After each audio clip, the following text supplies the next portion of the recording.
नमस्कार, मैं हूं पंकज श्रीवास्तव। सत्य हिंदी के खास कार्यक्रम सुनिए सच में आपका स्वागत है। आज बात एक ऐसे मुद्दे की जिससे लोकतंत्र ही नहीं सभ्यता भी शर्मसार होती है। हरियाणा के एक आईपीएस अफसर ई पूरन कुमार की खुदकुशी ने एक बार फिर शासन प्रशासन में फैले सवर्ण सामंती दुष्चक्र को बेपर्दा कर दिया है।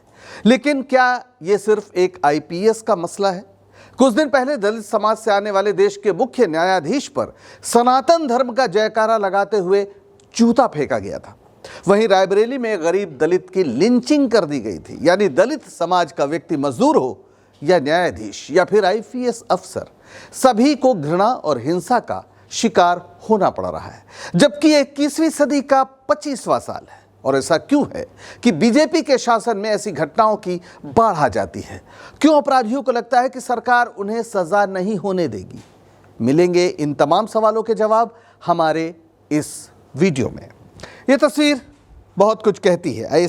आईपीएस पूरन कुमार जिन्होंने खुदकुशी की, और इधर आप देख ही रहे हैं देश के तमाम सत्ताधारी बीजेपी के ये चेहरे,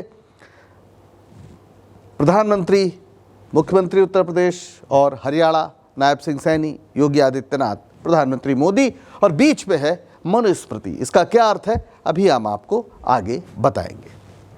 तो आईपीएस वाई पूरन कुमार, वरिष्ठ आईपीएस अधिकारी वाई पूरन कुमार हैं। ये हैं कहना ठीक नहीं, क्योंकि अब ये स्मृति शेष हो गए हैं से थे हो गए। 7 अक्टूबर को चंडीगढ़ में अपने सर्विस रिवॉल्वर से घर में खुद को इन्होंने गोली मार ली, अपनी जान दे दी। 2001 बैच के आईपीएस पूरन कुमार आईजी के पद पर थे और हरियाणा में रोहतक रेंज के इंचार्ज थे। 52 साल के पूरन कुमार आंध्र प्रदेश के एक दलित परिवार में पैदा हुए थे। माता पिता ने तमाम बाधाओं को पार करते हुए उन्हें इंजीनियर बनाया और फिर 2001 में वे आईपीएस चुने गए। हरियाणा कैडर में पोस्टिंग हुई।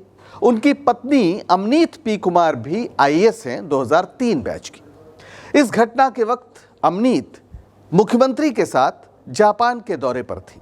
आत्महत्या के पहले पूरन कुमार ने अपना सुसाइड नोट उन्हें भेज दिया था। अमनीत कुमार को जैसे ही ये पता चला कि ऐसा कुछ हो सकता है, उन्होंने अपनी बेटी को फ़ोन किया जो बाजार में थी। कहा अपने पिता के पास जाओ जल्द से जल्द। लेकिन जब तक बेटी घर पहुंचती, पूरन कुमार आत्महत्या कर चुके थे। ये कोई सामान्य आत्महत्या नहीं है। सुसाइड नोट बता रहा है कि वरिष्ठ आईपीएस अधिकारी होने के बावजूद पूरन कुमार को कदम कदम पर अपमानित किया जाता था, उनके साथ भेदभाव किया जाता था, दलित होने की वजह से अपमानित किया जाता था। और ये कोई आरोप कोई और नहीं लगा रहा है। पूरन कुमार ने अपने सुसाइड नोट में जो लिखा है वो आप खुद देख लीजिए। सुसाइड नोट में 12 वरिष्ठ प्रशासनिक अधिकारियों का नाम लिखा है पूरन कुमार ने। 12 जिन्होंने उन्हें अपमानित किया, उनके साथ भेदभाव किया। इन अधिकारियों में 9 कार्यरत यानी सर्विंग आईपीएस अधिकारी हैं, एक रिटायर्ड आईपीएस है और 3 रिटायर्ड आईएएस हैं। यानी जो सबसे बड़ी प्रशासनिक सेवा है उसके अधिकारी दलितों के प्रति क्या रवैया रखते हैं कि खुदकुशी तक एक आईपीएस ने की है, आप समझ सकते हैं। इस सुसाइड नोट में पूरन कुमार ने जातिगत भेदभाव, मानसिक प्रताड़ना, फर्जी एफआईआर, प्रमोशन में अनियमितता जैसे तमाम आरोप लगाए हैं। और अंत में उन्होंने जो लिखा है कि अगस्त 2020 से अत्याचार असहनीय हो गए। यानी पिछले 5 साल से या 4.5 साल से वो ये असहनीय अत्याचार बर्दाश्त कर रहे थे, और जब बर्दाश्त से बाहर हो गया तो उन्होंने मुक्ति का रास्ता चुना, खुदकुशी के जरिए। ये अत्याचार दरअसल उनका अत्याचार से मुक्ति पाने का अंतिम तरीका था। जाहिर है इसकी तारीफ आप नहीं कर सकते हैं, लेकिन कल्पना ही कर सकते हैं कि एक आईपीएस जो मानसिक रूप से भी कितना मजबूत हो सकता है, वो इस प्रताड़ना के आगे टूट गया। हम समझते हैं कि आईपीएस को कैसी ट्रेनिंग मिलती है, कितना उसे मजबूत होना चाहिए, लेकिन जब बात जाति उत्पीड़न की हो, मानसिक तौर पर प्रताड़ना की हो, भेदभाव की हो, तो फिर हजारों साल का इतिहास सामने आ जाता है और पूरन कुमार बेबस हो गए। उनकी पत्नी अमनीत कुमार ने लौटने से पहले पुलिस ने कायदे की धाराओं में एफआईआर भी दर्ज नहीं की थी। अमनीत ने सीएम जो नायब सिंह सैनी है उन्हें एक पत्र लिखा और उसमें कहा कि शक्तिशाली अधिकारियों के नाम पर लीपापोती हो रही है, एफआईआर में नाम हटाए गए, SC/ST एक्ट के सेक्शन को कमजोर किया गया।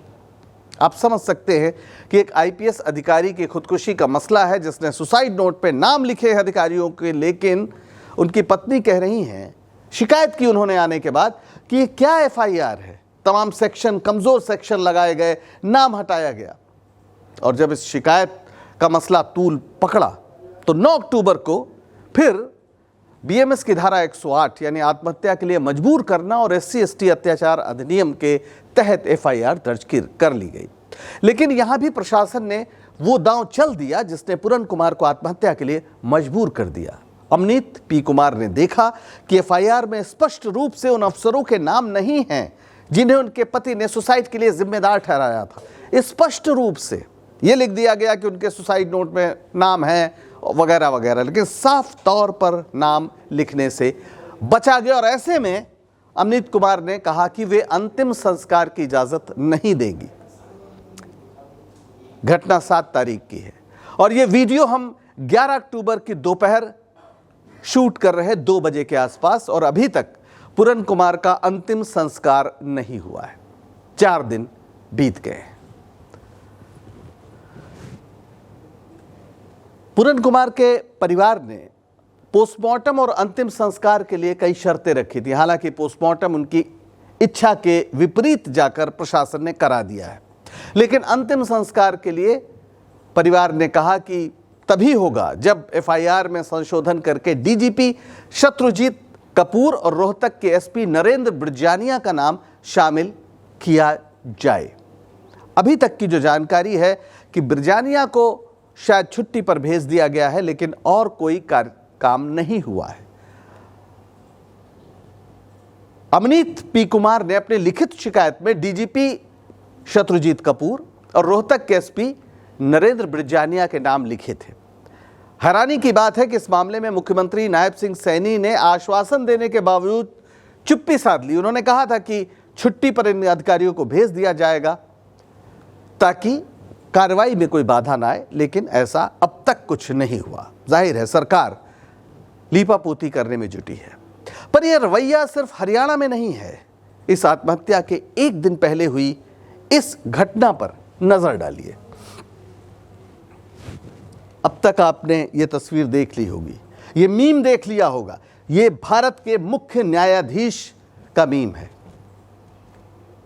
तस्वीर है, नीले रंग से रंगा गया है, गले में एक हांडी लटकाई गई है और सर पे जूता है। इसके बारे में बात करेंगे। दरअसल 6 अक्टूबर की घटना है। सुप्रीम कोर्ट के मुख्य न्यायाधीश BR गवई पर एक वकील ने सुप्रीम कोर्ट के अंदर जूता फेंका और साथ में सनातन धर्म का जयकारा लगाया। पिछले कई दिनों से सोशल मीडिया में उनके खिलाफ नफरत का ऐसा ही अभियान चल रहा था, क्योंकि जस्टिस गवई ने ASI संरक्षित एक मंदिर में पूजा की इजाजत देने से इनकार करते हुए कहा था कि इस संबंध में कानून कुछ नहीं कर सकता, भगवान से ही प्रार्थना करो। इससे भक्तजनों की भावना आहत हो गई।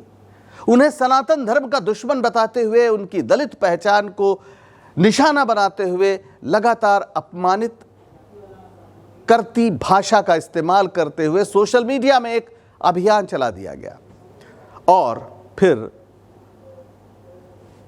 उन पर जूता फेंक दिया गया। जूता फेंकने वाला कौन? ये शख्स राकेश किशोर। इसने यह भी नारा लगाया जूता फेंकने के बाद कि सनातन धर्म का अपमान नहीं सहेगा हिंदुस्तान। यानी सनातन धर्म का गवई ने अपमान किया था, इसलिए जूता फेंकना जायज है।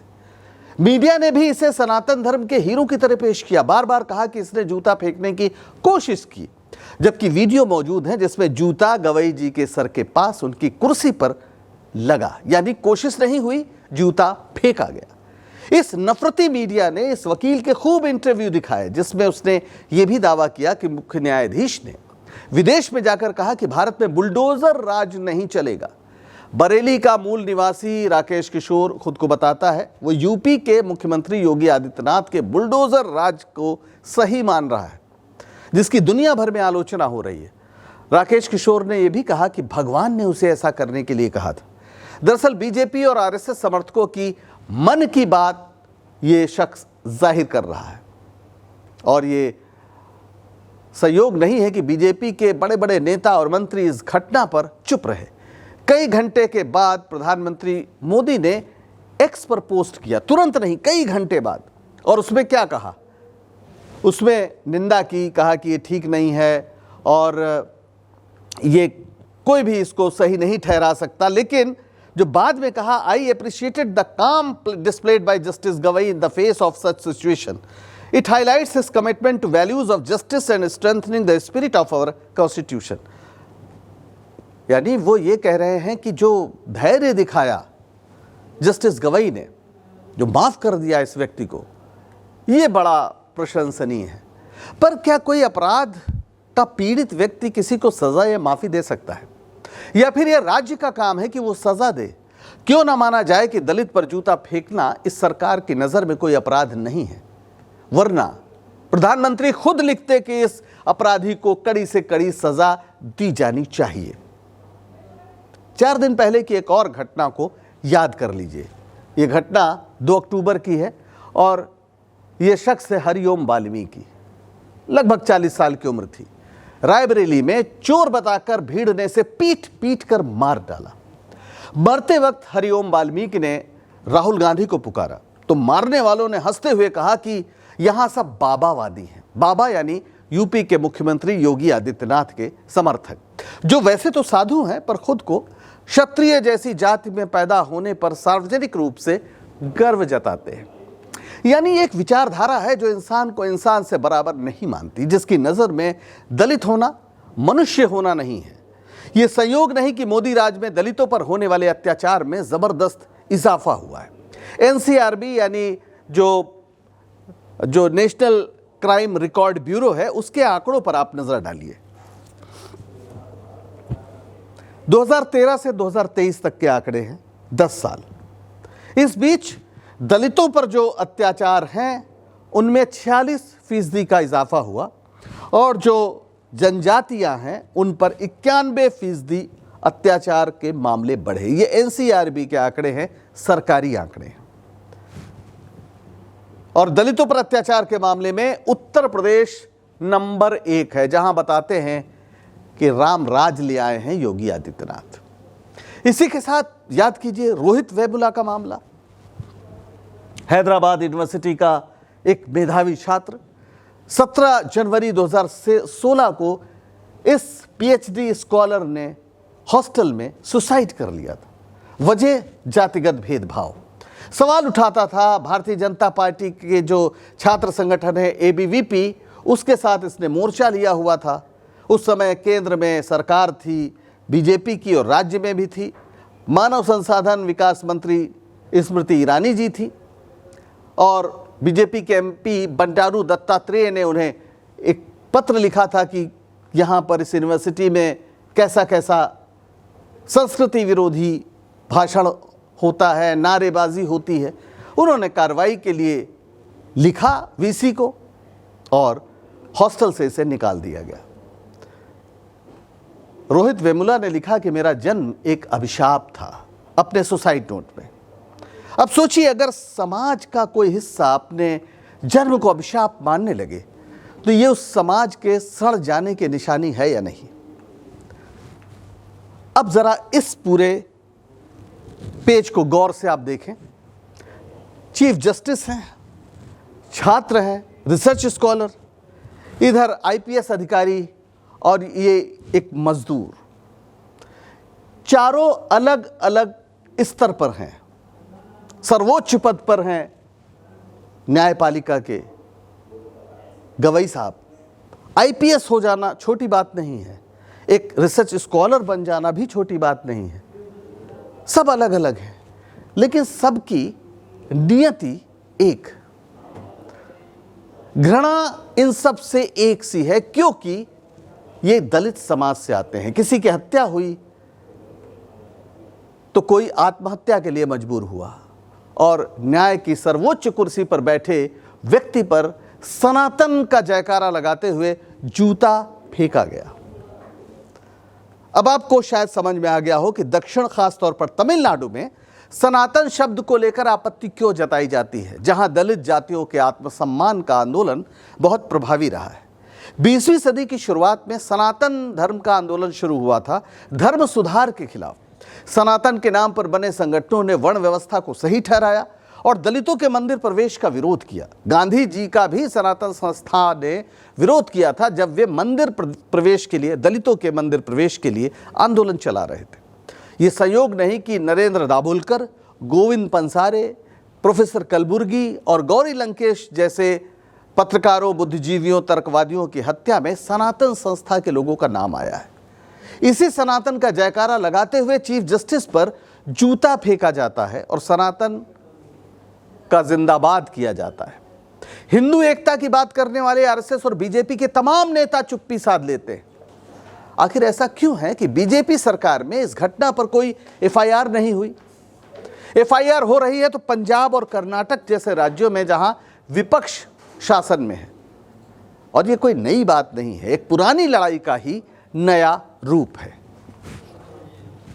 डॉक्टर अंबेडकर को याद कीजिए, भारत के संविधान निर्माता कहलाते हैं। बचपन से ही डॉक्टर अंबेडकर को जातिगत भेदभाव झेलना पड़ा। स्कूल में उन्हें अलग बैठना पड़ता था, पानी का बर्तन अलग था, लेकिन अपनी लगन से वे आगे बढ़ते गए। विदेश जाकर पढ़ाई की, पीएचडी की वहां। जब लौटे तो बड़ौदा स्टेट में नौकरी मिली, लेकिन किराए पर घर नहीं मिला। उन्हें अपना नाम बदलकर घर लेना पड़ा और जब बात खुल गई तो उन पर हमला हुआ। डॉक्टर अंबेडकर सार्वजनिक जीवन में आ गए, छोड़ दिया नौकरी। उन्होंने समझ लिया था कि जब तक जाति का खात्मा नहीं होता भारत एक राष्ट्र नहीं बन सकता। इसलिए 1927 को उन्होंने महाड सत्याग्रह के दौरान एक धर्म ग्रंथ को जला दिया सार्वजनिक रूप से। यह ग्रंथ था मनुस्मृति। डॉक्टर अंबेडकर ने कहा था कि शूद्रों के उत्पीड़न का स्रोत धर्म है। मनुस्मृति बताती है कि शूद्र का काम केवल सेवा करना है, उसे पढ़ने लिखने का अधिकार नहीं है। यानी दलित उत्पीड़न धर्म है, धर्म का हिस्सा है। ये वो भाव है जो ज्यादातर सवर्णों के मानस में भरा हुआ है अगर वो अपना परिष्कार नहीं करता। खास तौर पर ऐसे लोग बीजेपी और आरएसएस के समर्थक हैं। और ये संयोग नहीं कि आरएसएस ने मनुस्मृति को महान धर्म ग्रंथ बताया है आधिकारिक रूप से। जब भारत का संविधान बना था तो आरएसएस ने उसमें मनुस्मृति के विधान के ना होने की सार्वजनिक आलोचना की थी। यही नहीं, जब डॉक्टर अंबेडकर ने हिंदू कोड बिल के जरिए स्त्रियों की बराबरी का सवाल उठाया, उन्हें अधिकार देने का प्रयास किया, तो उन्हें हिंदू धर्म का दुश्मन बताया और सार्वजनिक रूप से आरएसएस और तत्कालीन जनसंघ के नेताओं ने उनका पुतला फूंका, डॉक्टर अंबेडकर का पुतला फूंका पूरे देश में। और ये सिलसिला आज भी जारी है। अगर आपको यकीन नहीं होता तो एक वकील साहब की पोस्ट देख लीजिए एक्स पर। ये एडवोकेट अनिल मिश्रा है, ग्वालियर से हैं, हाई कोर्ट के बार एसोसिएशन के अध्यक्ष रहे। और उन्होंने क्या लिखा है, ये 8 अक्टूबर को लिखा था, जूता फेंकने की घटना के बाद। We the devoted followers of Sanatan Dharma stand as the fearless army of कल के अवतार। हम जो सनातन धर्म के प्रतिबद्ध लोग हैं वो कल की अवतार, यानी जो कल की माना जाता है कि एक अवतार होगा, उसकी सेना है। निर्भय सैनिक हैं हम। यूनाइटेड वी फाइट द दानव्स राक्षस ऑफ कलयुग, the so-called नीले कबूतर who spread darkness in the age, our battle is divine and victory is near। यानी ये जो नीले कबूतर हैं, डॉक्टर अंबेडकर के मानने वालों को नीला कबूतर कहा जा रहा है। आपको याद होगा वो तस्वीर हमने दिखाई थी जिसमें नीली तस्वीर में गले में हंडिया, याद कीजिए जब पेशवा शाही थी, पेशवाओं का शासन था, तो दलितों को गले में हंडिया और कमर पर झाड़ू बांधकर चलना पड़ता था ताकि वे सड़क पर थूके नहीं और जहां उनके पैर पड़े पीछे से झाड़ू लगती जाए। यही याद दिला रहे हैं नीले कबूतर कहते हुए अनिल मिश्रा, जो बार एसोसिएशन के अध्यक्ष रह चुके और ये कह रहे हैं कि हमें राक्षसों से लड़ना है कलयुग में, जो नीले कबूतर हैं, जो अंधेरे के प्रसारक हैं। हम एक दैवीय लड़ाई लड़ रहे हैं और हमारी जीत निकट है। द डाउन ऑफ सतयुग इज कमिंग, सतयुग का सवेरा करीब आ रहा है। वेयर नो दानव, नो नीले कबूतर and no reservation will remain, जहां कोई दानव नहीं होगा, कोई नीला कबूतर नहीं होगा और कोई आरक्षण भी नहीं होगा। आप समझ सकते हैं क्या भाषा है और क्या इरादा है। The truth will shine and history will rewrite itself, सच चमकेगा और इतिहास दोबारा लिखा जाएगा। The legacy of doctor Ambedkar as the maker of the constitution will fade. ये जो कहा जाता है कि डॉक्टर अंबेडकर ने संविधान रचा है, ये बात धुंधली पड़ेगी। और revealing the true architect sir Shri BN Rao who gifted India its secret framework, यानी असली जो आर्किटेक्ट थे, निर्माता थे, इनके हिसाब से वो BN राव थे, उनकी कहानी लोगों के सामने आएगी। आप इस पोस्ट में भरी हुई नफरत को आप समझ सकते हैं। ये है असल इरादा और इसलिए लड़ाई काफ़ी पुरानी है। इन्हें आरक्षण बर्दाश्त नहीं है, इन्हें दलितों का जज होना बर्दाश्त नहीं है, नीले कबूतर कह रहे हैं और इसे ये कलयुग और सतयुग की लड़ाई की तरह देख रहे हैं। खुद को कल की अवतार के सिपाही बता रहे हैं, यानी एक युद्ध है। राहुल गांधी इस बात को समझ रहे हैं, ये एक अच्छी बात है। उन्होंने इस बात को कहा है कि देश में ये जो हो रहा है कि ये बड़ी लड़ाई है। जो लोग डॉक्टर अंबेडकर को भगवान बताते हैं, तमाम ऐसे नेता, वो चुप हैं। लेकिन अच्छी बात यह है कि नेता प्रतिपक्ष इस बात को सामने ला रहे हैं। उन्होंने जो ट्वीट किया है वो भी आपके सामने है। उन्होंने हरियाणा के IPS अधिकारी वाई पूरन कुमार और रायबरेली के हरिओम वाल्मीकि के इस पूरे मसले को जोड़ा है और कहा है कि बीजेपी RSS की नफरत और मनुवादी सोच ने समाज में विष भर दिया है। दलित, आदिवासी, पिछड़े और मुस्लिम आज न्याय की उम्मीद खोते जा रहे हैं। यह संघर्ष केवल पूरन जी का नहीं, हर उस भारतीय का है जो संविधान, समानता और न्याय में विश्वास रखता है। यह महत्वपूर्ण है कि डॉक्टर अंबेडकर को भगवान बताकर पूजने वाले तमाम नेता भय या लालच में बीजेपी के साथ खड़े नजर आते हैं।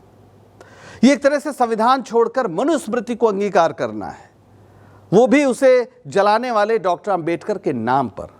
राहुल गांधी की स्पष्ट घोषणा बताती है कि अब उन्हें अपनी स्थिति साफ करनी होगी। मनुस्मृति और संविधान के बीच की इस लड़ाई में सबको अपना पक्ष चुनना होगा। तटस्थता एक अपराध है, समरशेष है नहीं पाप का भागी केवल व्याध। जो तटस्थ है समय लिखेगा उनका भी अपराध। आज के लिए बस इतना ही। अगर सच बताने का हमारा ये प्रयास आपको पसंद आया हो तो शो को लाइक करें, शेयर करें और चैनल को सब्सक्राइब करें।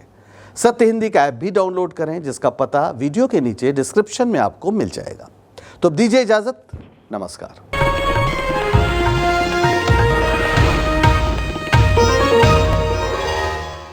Copyright disclaimer under Section 107 of the Copyright Act 1976. Allowance is made for fair use for purposes such as criticism, comment, news reporting, scholarship, and research. Fair use is a use permitted by copyright statute that might otherwise be infringing.